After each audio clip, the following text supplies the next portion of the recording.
as we thought, there's one more wide receiver left, big time, in Julio Jones. Cleveland is on the clock, maybe because somebody wants to make a big hit here, Morton, Adam. No question about it, but a couple of picks ago, the Atlanta Falcons thought they had a deal to go up to number 4 to go get A.J. Green, the Georgia wide receiver. The deal fell apart at the last moment. The Bengals went ahead and drafted A.J. Green, and now the Falcons are trying to trade up here to Cleveland spot to take Alabama wide receiver Julio Jones. It's something that they've been working on the last couple of days, and they think they're going to be able to get it done here. And the thing about Julio Jones, that's who everybody, a lot of people have given the Browns Julio Jones because they need a receiver for Colt McCoy and Pat Shermer, their new head coach. But the Falcons are willing to pay a big ransom, and they are picking here. And their general manager, Thomas Dimitroff, told me they were going to get an explosive player, and they were going to have to trade up to get that guy. They want this for Matt Ryan to go with Roddy Wright. And Thomas Dimitroff actually had a dream last night. He woke up in the middle of the night that the Falcons wouldn't have a jersey here for the top 10 pick that they were trading up. They do have a jersey, and Julio Jones is going to be wearing that Atlanta Falcons jersey, Boom. The Cleveland Browns have traded the 6th pick to the Atlanta Falcons. With the 6th pick in the 2011 NFL Draft, the Atlanta Falcons select Julio Jones, wide receiver, Alabama.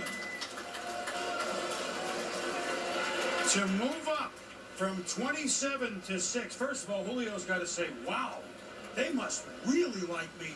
I can't wait to get there, because the details of the trade, we'll give it to you in a moment. And look, to move up, Cleveland gets Atlanta's first-round pick later in this first round. They get Atlanta's 2nd and 4th this year. They get Atlanta's 1st and 4th next year. Cleveland, and we'll have time to talk about them later, these players. Now, they need a big-time wide receiver, but they need players in a division with, well, Pittsburgh and Baltimore, who are going to be really good every year. We just heard behind us, it's not the Chiefs. They have traded, and Cleveland is now on the clock. Somebody wants a quarterback, Chris.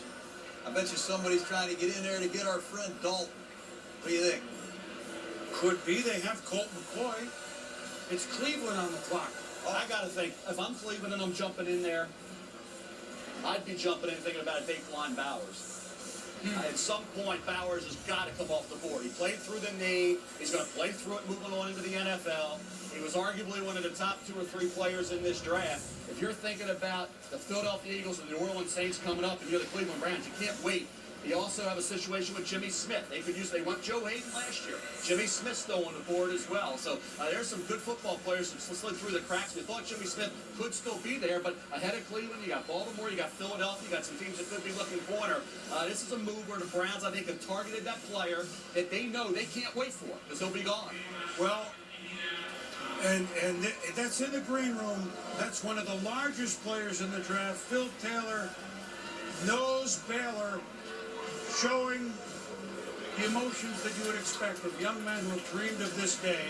And apparently the Browns traded and got him a real like the purest nose tackle in the draft, right? If that's what they wanted to. Who is he, Boomy? Sean Rogers. But I know that. Basically, that's what. Although Dick Duran will play, well, you would think more 4-3, right? Well, that's what Dick Duran has been. Now, when you watch this kid at the Senior Bowl, I looked at him at Baylor. I saw just 2 films of him at Penn State.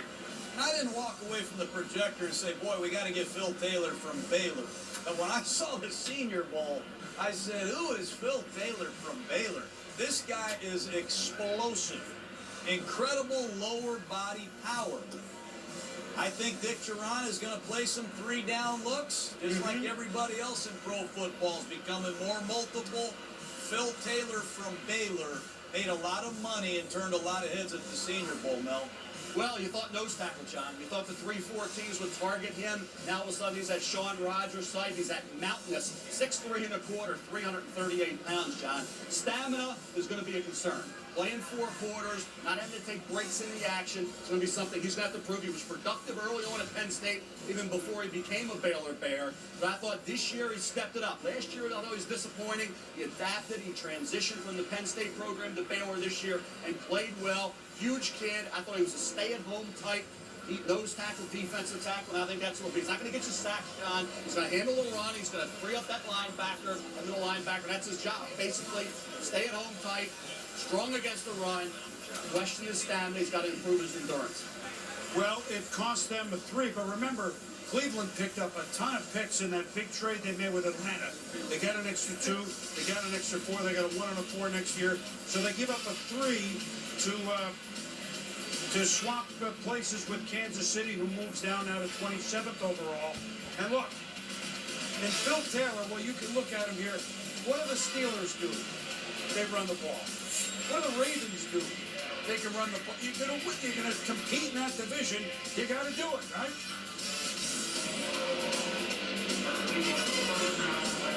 Yeah, I think Phil Tarlor is an outstanding run defender. I think that's what he is. But the question is, what are the Browns doing on defense? Is he going to be on the field enough to play in your base defense? I just think he's a 3-4 nose, and maybe Dick Duran has plans. Maybe they're going to play some 34. We saw what he does there. Yeah, that's right. He's handling a run. That's what he's doing. He's getting off blocks. He's staying at home. He's not going to get in that backfield. He's not going to wreak any havoc. He's a 338-pounder who can handle double teams and be stout against the run. That's his job. That's what he's going to do with the Cleveland Browns. Peyton Hillis was going to be a cover boy on the Madden game, right? Boy, did he run hard. He's up there with the We commissioner. have a special guest here tonight to announce the Cleveland Browns selection. You know who he is. Please welcome Browns running back Peyton Hillis.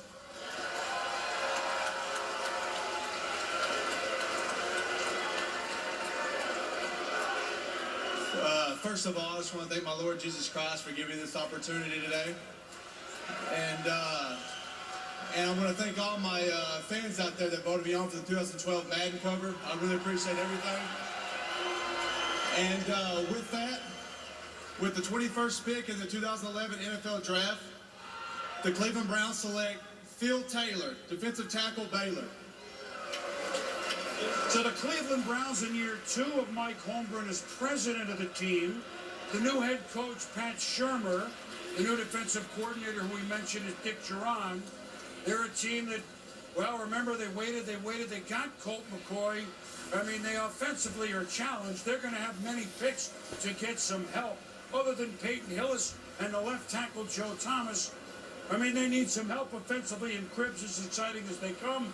But they start with defense, because if you're going to win a division with Pittsburgh and Baltimore, you better be stout on that side. Yeah, this guy has 2-gap power. I mean, very good playing strength. And he came on late in the season in the bowl game against Illinois and certainly at the Senior Bowl. Powerful, big, space-eating body.